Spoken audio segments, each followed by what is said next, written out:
Hello everyone, welcome to our Let's Play series of Deus Ex Human Revolution. This is Colonel RPG as usual, and I'm very happy that you're chose to join me today as we do some investigation here. Where will we be in 2050? There was once a time when we believed that the world would become a monolithic nation-state, a kind of United States of Earth, brought together under the global aegis of a super-governmental body. But now that prediction seems quaint and hackneyed. Yeah, I'm pretty sure it already did back whenever this used to be the thing. But anyway, the reality is that we live in an era where sovereign nations and the formal governments of countries are little more than lines of demarcation upon the world's maps.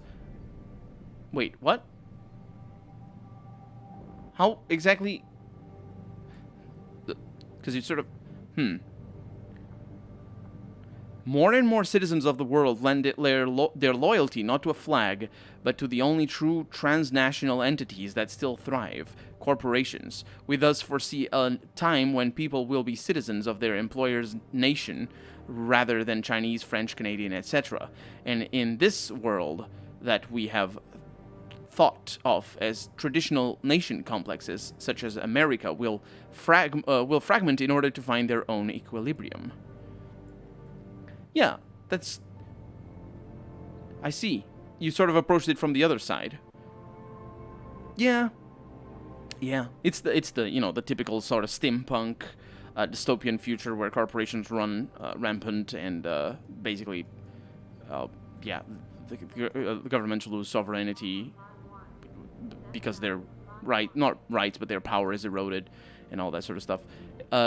Here I was sort of thinking that it was quaint and hackneyed because of the implications of having one sovereign state for the whole planet, and how that might and definitely will erase the rights and history of a lot of people.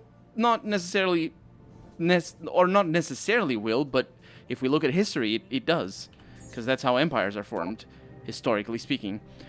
Let's see. Ooh, this is why is that one not red? You see, that one is yellow, that one is white? Let's see.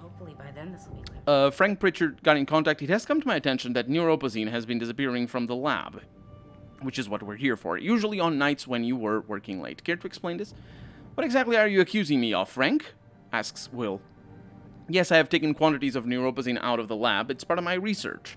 But I also have logged each and every drop used, and placed all unused supplies back in the freezer before leaving. And I was not the only one working late those nights. Talk to Brugger. He'll verify it. I know. Don't get me wrong, says Will, or rather says Pritchard. I'm not accusing anyone, but as Serif's security chief, it's my responsibility to stay on top of things. Oh, so that one has been read. Whatever Megan's team was, Megan's team was on to, shouldn't that be all one word? With that, Patient X trend is simply amazing. I ran the test 3 times just to be sure, and none of the usual rejection markers are present. After 8 weeks without neuropozine, this is unheard of, Will. Listen, I gotta take off, but you have got to see the results for yourself. Come to my office, room 32. If by chance the door is locked, that's 9642. I said room 32, not 42. Did I misread that? Anyway, it's 9642. We'll get you in. And this is, hello, management realizes that you have all been working long hours in the drive to fulfill outstanding contracts. We recognize your increased efforts, and we thank you for your unswerving dedication to getting the job done with pride.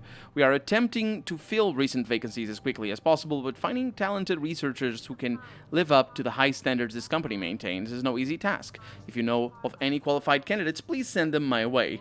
In the meantime, thank you for your patience and continued dedication during this difficult time. Are you really kidding me? Not only are you putting the workers on an extended hour or timetable thingy where they're working more hours than normal, you also want them to do recruitment work? That's what you pay for people to do recruitment work. Although this is probably not a serious request. This is more sort of the game trying to show that they are really not having luck finding anybody to work with this, which I think actually plays a role later on in in the plot. But anyway. Good morning, everyone. I know most of you are still reeling, and oh, that's white. That was white because we had, not the person here. We had already read that. So let's see. It's from 32, 96, 42. Sounds good to me.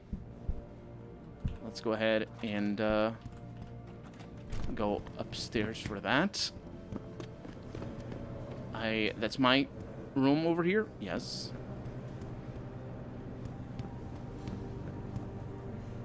Wait a minute.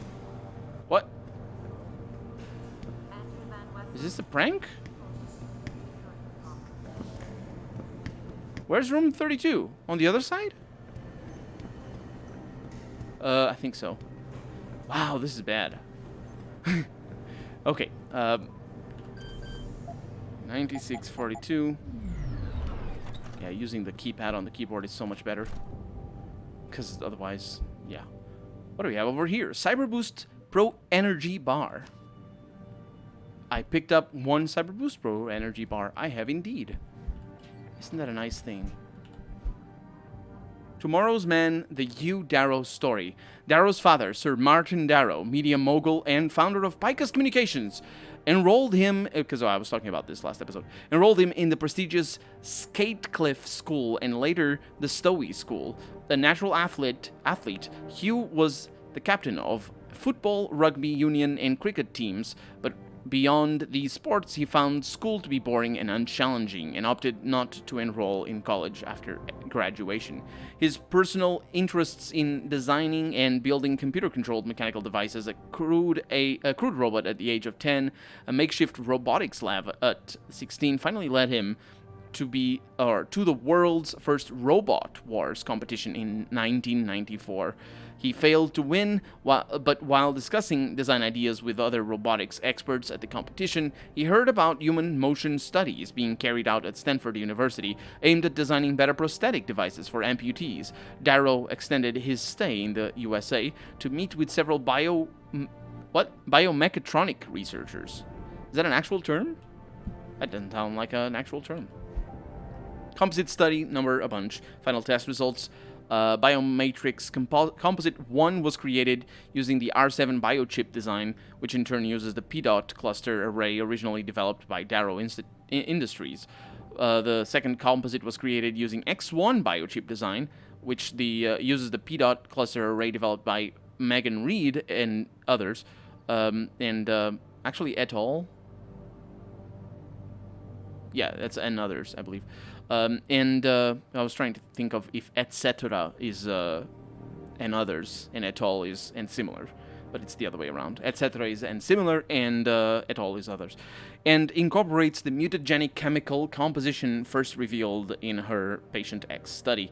Tissue samples taken from both composites were tested every 7 days for rejection markers routinely associated with the onset of DDS, which is Darrow Deficiency Syndrome. Observations within 3 weeks of testing, Composite 1 exhibited low levels of cytotoxic M and DDSY enzymes, commonly associated with the onset of rejection syndrome. The quantity of these enzymes increased as expected, with 22 cc of neuropazine being administered in week 5 to break down glial tissue buildup around the biochip cluster. Composite 2, on the other hand, showed no sign of either enzyme appearing until week 6. At this point, trace levels of CM were detected, but disappeared in subsequent weeks. This leads me to hypothesize that the enzyme were actually a byproduct of the formation of newly extruded neural tissue compatible with the original matrix, forming around the PDOT clusters. Additional tests must be conducted to confirm this. Luckily, David informs me that new tissue from Patient X has become available in recent months. I wonder how this sort of research is actually done in real life. Because it necessarily involves humans. Do you just... How would you do that? You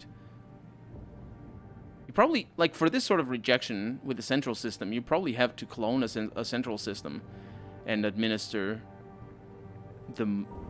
Instead of testing on people, you test on cloned nervous cells and stuff like that, because that's probably a lot better for people not dying. And if you don't want people to die, then yeah. I can't hack this, can I? No.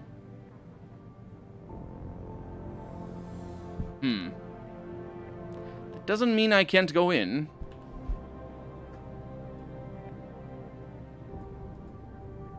I can't believe it's 1994. No, it's a password. I mean, I suppose I can write it. But, oh. I'm very sorry. I was even looking at it before, I just didn't read it. Oh, it's not capitalized. Oh my god. Terrible. Terrible system. Can you put spaces? At least you can put spaces. But you can't make it capitalized. Which means the password over there is written improperly, because it's not capital. Let's see. So Ted Brugger wrote, Andrea, you gotta tell me, what the hell was that the other night? First of all, I had no clue you were interested, and no idea you were still in the lab, but when I went to put the extra no-pause away and caught you reaching into the freezer, well, needless to say, it was a very pleasant surprise. Thank God Rosalini didn't walk in on us. This is... I guess I'm just full of surprises, writes Brugger. No, writes Andrea. Van Vessel. Frank writes in here, let's see. As you are no doubt aware, terrorism is on the rise in this city. We are in the IT department. What? We in the IT department are working day and night to keep this company safe from outside attack. But you are... From outside attack, yeah. But you are making the job harder every time you fail to follow the most basic of network security rules. Which is why I must now remind you all to lock your computer screen the moment you step away from it. That's why Windows Hello recognition is a, Windows Hello facial recognition is a good thing. I don't use it though, but it's a thing, and you, it's like, this is very this sort of stuff is not a problem anymore today. Today. It's not even really about the computer unlocking when you show up, because, you know, that could be hackable.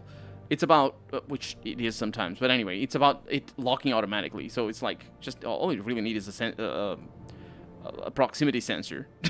Anyway, change your passwords every 6 weeks in keeping with network protocols, which is actually this used to be pretty important on certain things, but it isn't anymore. You don't need to change your password for the most part. This is mostly outdated advice. In 2012 is already outdated advice. Certainly in 2020, which is when I'm recording this. Never write down your password or give it... This is very good, though. My advice, by the way, if you're watching this and you are still watching this, my advice is to never remember your passwords. If you remember your passwords, and don't write them down either, but if you remember your passwords, you're doing it wrong. You need to use a password manager. That's it. Use a password manager. Because if your passwords are even rememberable, you're doing it wrong. They need to be confusing and complicated, because if they have words and stuff that are super easy to hack, that is about as easy to hack as it gets, that one-word password. It doesn't even, it just doesn't matter. A simple dictionary attack can be completed in seconds. And, well, there's probably not from this computer, but under certain circumstances, it can be completed in seconds, especially if you're trying to access the database and extract hashes and extract salts and whatnot. You can, yeah. Anyway, surf the internet only when you are using, or when you are in the safety and comfort of your own home. Simple rules, people. Let's try to follow them. You mean people can't surf the internet here? Whatever that means, by the way. People don't say surf the internet anymore. I don't think people said that in 2012 either. But sure. Of course we're doing this, by the way. It's not even a question of whether we should do that or not. The Bell Tower Way. Corporate background brief. The Bell Tower Group provides a maximum spectrum private military security solutions for every need. The company was incorporated in 1997, beginning life as a security consultant and close protection bodyguard agency. Currently with offices in Afghanistan, Bahrain, China, Iraq, Kenya, India, and the United States, our headquarters in England is is a hardened skyscraper with all the capabilities of a military base situated in the London Sink, an area of reclaimed land close to the River Thames. I wonder if this is an actual area. I also note that it's said England rather than the United Kingdom, which might indicate that it's not the United Kingdom anymore. And I don't remember how it is in the first Deus Ex, but I think Europe is completely restructured in the original Deus Ex. It's like the United States of Europe sort of situation, although I'm not sure it goes by that name. Other key facilities include a maritime base on the US Gulf Coast and a training facility in Bangalore, India. Bell Tower's services are tailored for international clients, including governments, international agencies, and the corporate sector. It is also a registered and active UN contractor. We provide specialist security and risk management solutions to counter extreme threats, along with exfiltration, K&R. I actually don't know what that means. Threat neutrality operations and quick react symphonic defenses. And I think the point of that text, more than actually build the setting, is to just show you the corporate speak in an advertisement for mercenaries. Because it sets the tone for the game and it works relatively well. What do we have over here? A newspaper. Congress under pressure to reconvene hearings. Oh, that's... Yeah, that's her death. She's dead. Florida Governor Philip Riley Meade. Oh, this name is important, I think. Used strong language today, urging Congress to reconvene committee hearings on human augmentation, intended as a means to examine the ethical and legal ramifications of human enhancement technology. The hearings were suspended 6 months ago after a terrorist attack on Serif in... Oh, it's serif with an A rather than with an E. Okay, I take it back about the serif in the fonts and whatnot. Terrorist attack on Serif Industries. Among those killed in the attack was Dr. Megan Reed, one of the world's leading experts in the field.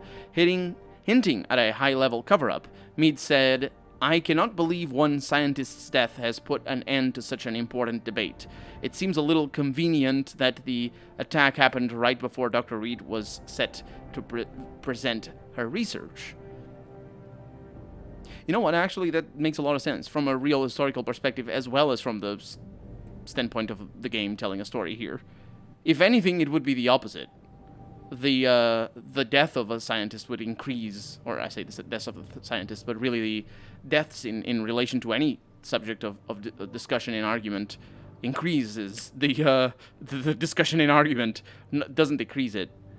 Speaker of the House Skip Riley has yet to respond to Governor Meade's comments. And look at me, the first time I played this game, I didn't know any of this thing. I didn't know what a Congress was, I didn't know what a Speaker of the House was, I didn't know the other one, the governor, so yeah, just reading all this stuff. Not being American, and not really speaking that much English either. No, I did speak a bunch of English already in 2012, but I hadn't started watching Let's Plays. I think I started watching Let's Plays like in 2014 only. So that's when I really started to get more acquainted with the culture of people who speak English as a main language, which I don't. And extremists attack limb clinics. Liberty in mind and body. Clinics in Chicago and Denver were ransacked yesterday by pro-human radicals intent on showing their support for the Humanity Front movement. Humanity Front, publicly opposed to the use of human enhancement technologies, has denounced the act as unacceptable. That's a curious reaction. So we did everything here, but we do have... This is 24. We do need to talk to the person that... Andrea... Yeah, I need to talk to Andrea. Try to figure what that is. Figure out what that is. I have no idea where Andrea would be. Although... Maybe the women's toilet thingy. I go where I please. I'm the chief of security. How's it go? Chief of... No, this is the women's toilet. Wait, which one is it?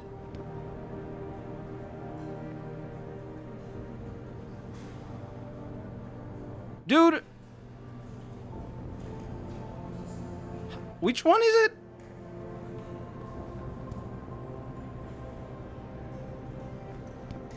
I think it's this. No. No, it's not. Okay. It can't be. This is women's toilet. And of course, I proceed to open all the stalls. Because of course I do. I know there's nobody in there. Otherwise, the game wouldn't let me do that. That's why I do. Was this open?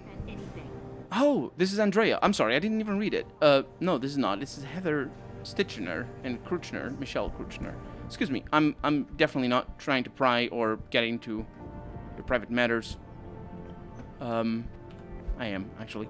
Iron in shadows. Across the plaza, Meredith saw him stumble and fall against a low wall. She cast a quick glance back to where the demonstrators continued to build toward an outbreak of fury, and then, on an impulse she couldn't explain, she went to him, offering a hand. He looked up from under his hood, and the eyes that glittered there, hard and gray like fragments of a sea ice, made her grasp.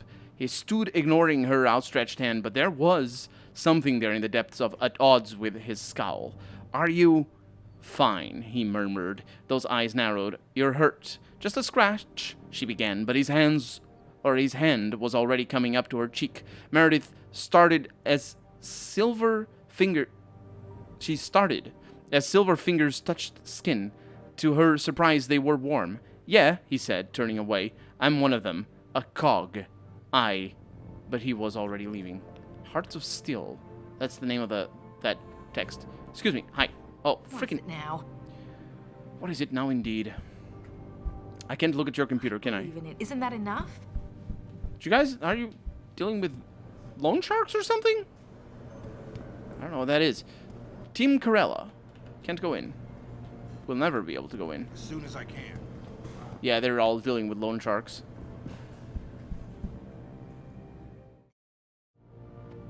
Ah, the beauty of YouTube. Oh, hello, Mr. Jensen. I didn't know you were coming back. So soon, I mean. Didn't I talk to you about this? It's nice to see you looking... You look different.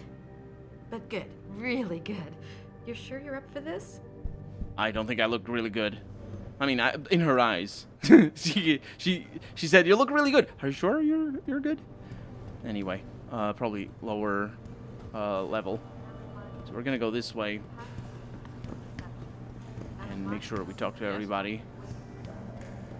Sarif employee, security, bill.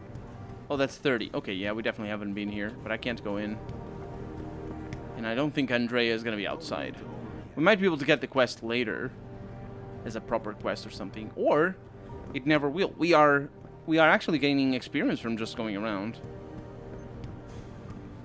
and absolutely ignoring whatever else is going on, because ain't nobody got time for that. Are you kidding me? What's the fun in doing the main quest only? And besides, it's gonna be more of them. Richard, do you have a bicycle over here? What is this? A bike? What? How do you call it? A motorbicycle. Dude. As enjoyable as this little chit-chat has been, isn't Sarif waiting for you at the helipad? Scholar, nice. Let's see. From a lecture from Hugh Darrow given to Byrne Institute of Medicine 2013, the term, quote, neuroplasticity, unquote, literally means the flexibility of the brain to recognize itself based on the result of experience. 2 decades ago, the consensus among cognitive neuroscientists, like yourself, was that lower brain and neurocortical areas were unable to be changed after development, whereas structures such as memory could be actively altered in areas related to formation of recall. In a series of cleverly designed experiments, Michael Merzenich proved that somatosensory and auditory sensations, touch and hearing and respectively, can in fact be modified through practice. This process of long-term potentiation was further explored in a series of studies in the mid-90s at Southern Illinois University, or at the Southern Illinois University. Is that how you pronounce Illinois? It's definitely not Illinois, I don't think. Anyway, studies which clearly showed how memory could be enhanced by manipulating neuroplasticity. Indeed, with the precise timing available to us in today's computers, we can clearly see that enhancement in learning can be applied to areas of the motor cortex, auditory cortex, somatosensory cortex, and hippocampus. Manipulation of neuroplasticity makes it clear that we, as a species, have been blessed with a brain that has an unparalleled flexibility to incorporate neuroprosthetic augmentations. This sort of stuff is scary. Ooh, you got a chocolate. I'm gonna take your chocolate. Because of course I am. Of course I am. And I say it's a chocolate, but it's a protein bar. Which I believe is not chocolate? I don't know how protein bars work. Hi. I'm looking for somebody else. So, Andrea, or Andre... Wait, we're level 2.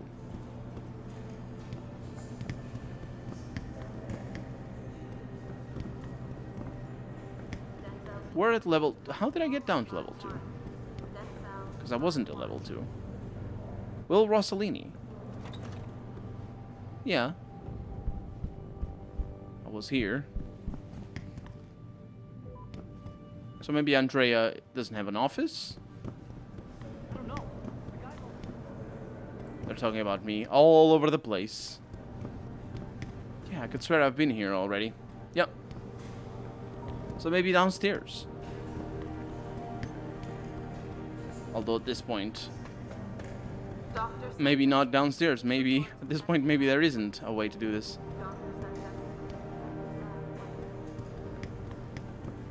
This is the woman's. That's the one. Leave the door open. Let's see what the elevator does.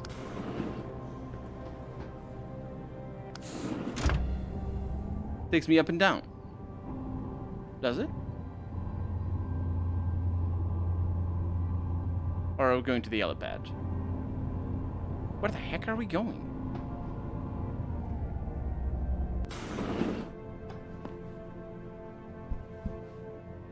Hi?